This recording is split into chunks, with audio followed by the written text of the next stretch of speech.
数年前のある悲惨な事件を機に、劇的に日本が壊れ始めていると感じませんか？はじめまして、ジャニンです。2022年、ここ日本で元首相への歴史的大事件が起きたことは、皆さんもご承知の通りです。本当に痛ましく、信じられないほどの出来事でしたよね。これが昭和の時代ならまだしも、この令和の時代に、しかもあのような白昼堂々と、選挙演説で多くの人が集い、そして警護している者もいる中で、こんな大胆なアマル事件が起きたのです。この衝撃は、今でも皆さんの頭の中に残っていることと察します。私も今でも忘れられない出来事です。そして、今でもその不可解さは拭えないですよね。あの時の政府の対応、警察の対応、メディアの対応、さらに現時点でも裁判が行われないという謎が多く残されています。一体これは何なんでしょうか？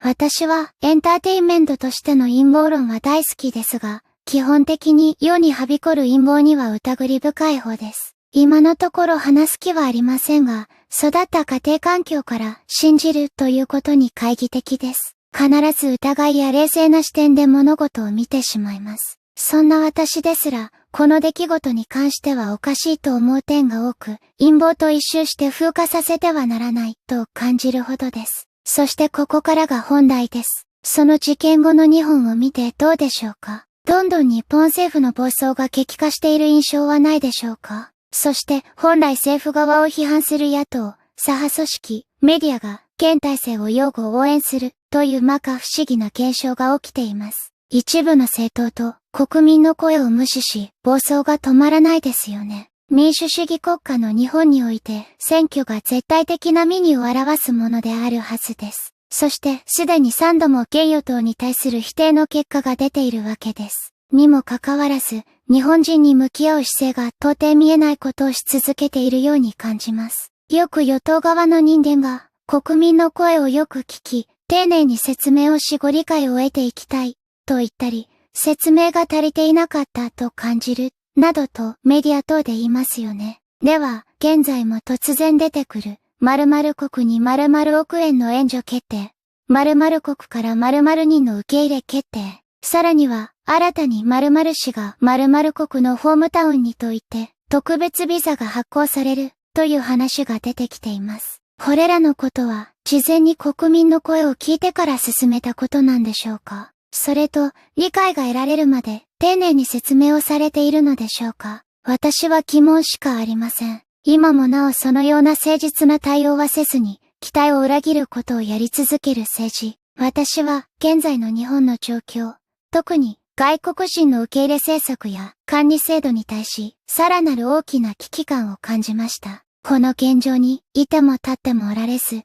私の実体験や、それに基づく視点から訴えていくことを決意いたしました。この失望に満ちた世の中に、少しでも、私の発信が役に立てばと思い立ちました。そんな私について簡単にお話ししておきます。私は、海外在住経験が数年あります。英語圏やそれ以外も含め数カ国です。現地での勤務経験も数社あります。様々な国の、中間から低所得層、貧困層ではないの人々、さらに高所得層、高度機能を持つ現地民と一緒に働いてきました。様々な宗教や考え方の外国人と多くの友人関係を築き、時間を共有し、一緒の家での生活も長らくしてきました。つまり、長期にわたって当事者として海外での暮らしを経験してきたわけです。政治家、学者、記者、メディア等のあくまで第三者としての調査とは違うリアルな実態を見てきた、ということです。ちなみに、見バレにより、多くの方や会社に迷惑をかける可能性があるため、国や社名など詳細は差し控えさせていただきます。そんな私が率直に思うのは、政府の政策や方針に対して、多くの日本の方が漠然と抱く不安は、海外生活を経験した私からすると、それはおおむね間違っていない結果を招くと考えます。そして、海外の実際の文化や考え方の違いは、おそらく今日本を動かしているエリート層には、皆目見当もつかない、想像もし得ないものだと思います。なぜなら、現地に取材に行った情報も、リーダー同士の情報交換も、それはあくまでバイアスのかかった上積みの話やデータである可能性は否定できないと思うからです。体裁の悪い事実は隠すのが人間社会の実態だからです。まるで消防点検の時だけ避難経路を整理するように。ということで、そんな私が、ここ数年の日本政府の動きは明らかに愚策であると感じています。そして政府、各自治体は今進めていることが本当に日本のため、日本人のためになると思っているのか。そう疑問を持たざるを得ません。皆さんもそう思いませんか？ちなみに、今回のホームタウンの件について、SNS で見られた外国人の意見では、ついに日本が終わった。日本がついにヨーロッパのようになる時が来た。という声を上げている人が多く散見されます。そう。日本人だけが日本がおかしくなってると思っているわけではないんです。外国でも日本がおかしくなっていると認識されているのです。そして、日本が良くなっていっているね、なんて声はほとんど見つけられません。いたとしても少数。もしくはそれを利用して何か企んでいる人ではないか、と邪推してしまうほどです。ちなみに、このホームタウンの件について、日本政府側と該当国との間で認識の違いがあった可能性もある、とのことで、少なくとも、日本政府側には、移民受け入れの意図はないようです。ですが、そうならより慎重にお互いの認識をすり合わせるべきですし、ホームタウンという言葉の使用の是非を検討すべき件でした。深い反省とともに、今後も原因追及と説明責任を徹底して続けなければいけません。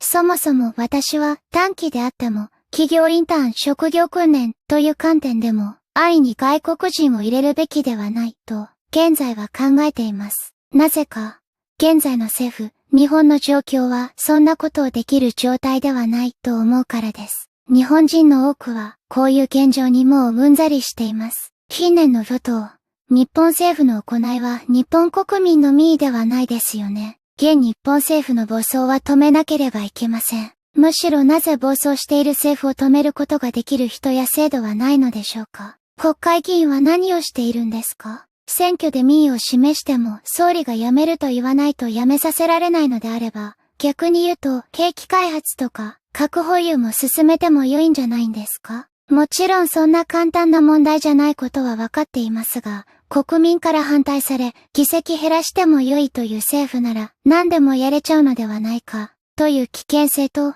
日本の民主制度の不備が明るみになったということを言いたいわけです。本田政府やリーダー、そして現在の制度は変えていかなければいけません。このツケを払わされるのは現役世代や若い世代です。特に若い世代に届いてほしいです。ただし、若い世代には単にツケを払いたくない、ただ楽したい、暗に合理的に考えることが絶対的正義という考えを持って行動してもらいたくはありません。ですから、私はもっと若い方には海外にも目を向け、海外にどんどん行ってみてほしいです。日本に当たり前にあるものが、実は当たり前ではないことがわかると思います。若い方だけじゃなくても、海外に行ったことがあまりない人は行ってみてもらいたいです。多くの人に私のこれからの配信が届いてほしいです。今日は簡単な自己紹介も兼ねてこんなところで締めたいと思います。これからも私の実体験とその視点から意見を発信していきますので、